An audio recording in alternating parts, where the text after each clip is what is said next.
Hello everyone, my name is Muhammad Iqbal Fajri. First of all, I want to say thank you to all of you for coming to my speech. Today, I will talk about tolerance and compassion. What is tolerance? Tolerance is the ability to tolerate or to accept anything different from ours.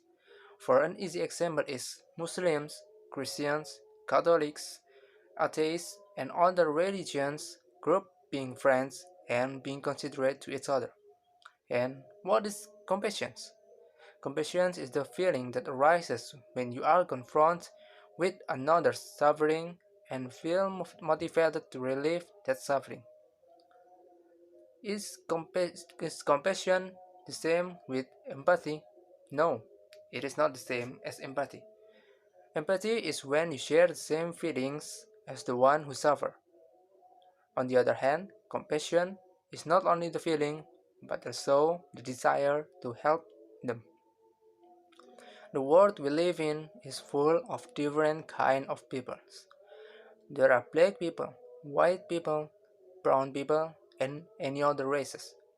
There are Muslims, Christians, Buddhists, atheists, and any other religions.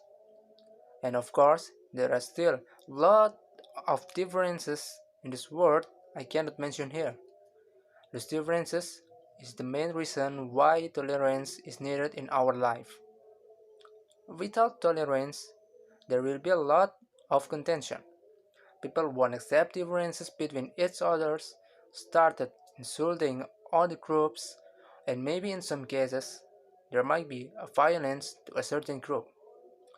Racism is one example of intolerance, where people disrespect other races, insulting or even violating other group of races. I'm sure you're aware of how many racism activities around us, right? Can it be prevented? If it can, how to prevent it? The answer of the question is yes, you can prevent it. First of all, try to communicate with them, bring pieces. When you talk to them, don't start by something that can cause hate. Then try to understand them, why they were being intolerant. Is there any reason for their hate? Or the most efficient way, in my opinion, is to speak up when you see some people hating others or comments online hating other people. Those are the best way, in my opinion, to prevent intolerance, to create a good community in our world. So, what to do if they refuse those?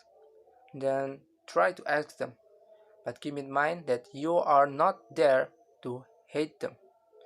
You need to speak to them softly and ask, is there any particular reason why they are being intolerant? It might be something related to their past, but don't dig too deep into their life. They might feel uncomfortable, getting offended, and starting to get mad at you. Is being tolerant good? Of course, it is. It is great to accept and respect different people had. We can communicate, enjoy our daily lives without any disturbance in mind about who they really are or what kind of people are they. And also, with tolerance, everybody will love other people and no hostility between us. I'm sure every people in the world hates to see a conflict or having conflict around them. With being tolerant around each others, we can avoid having conflicts with other people. How can being tolerant stop us from feeling hostile to others? It is because we already know what the other people are. In my honest opinion, every people in the world will treat you well only if you also treat them well. So don't be hostile to others if you don't want others to be hostile to you. Now I'm going to talk about compassion. As I mentioned before, compassion and empathy is different, even though they have the same concept. When you see someone suffers and then you are sharing the same feelings and having a desire to help them, it is what we call compassion. When you only sharing the same feelings, it is what we call empathy. Not every people have the feeling of compassion.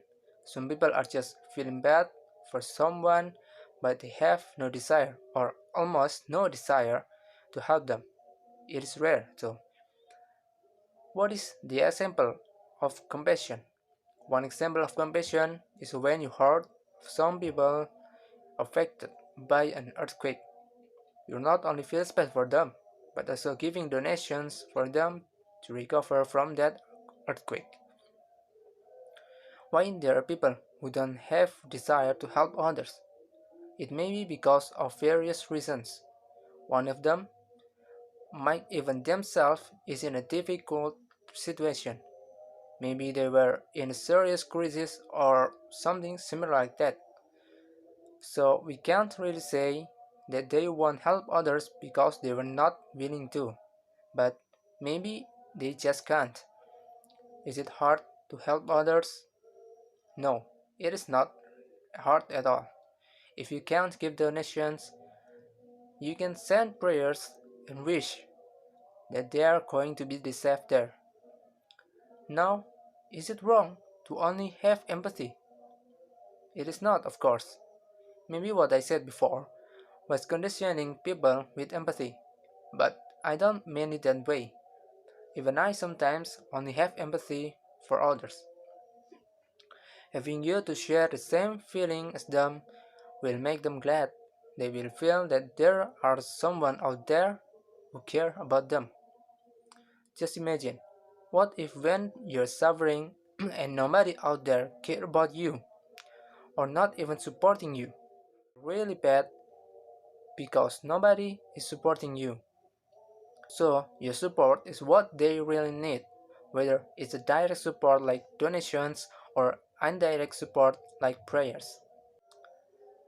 You cannot share the same feeling and have a desire to help people who are suffering if you are an intolerant person. It is because when you don't have any tolerance, you feel like you don't have to feel to suffer like them. The conclusion of my speech is that we have to tolerate what other people has, no matter if it's the same or different from ours, because it is what we call tolerance when we accept or respect differences from other people. And it is also good to help people who suffer, or only sharing feelings is absolutely okay. We can send them prayers or wishing that they could recover from their suffering and can return to their activity as normal. I'm sure they will be glad and very, very thankful, and of course, it is more than enough for them to receive any kind of support from us. I'm sure you all don't want to see any conflict between humans. In that case, let's respect each other and create a peaceful world where everybody helps and respects each other. That's all for my speech. Once again, thank you very much for coming and listening to my speech. I wish you all the best in the future.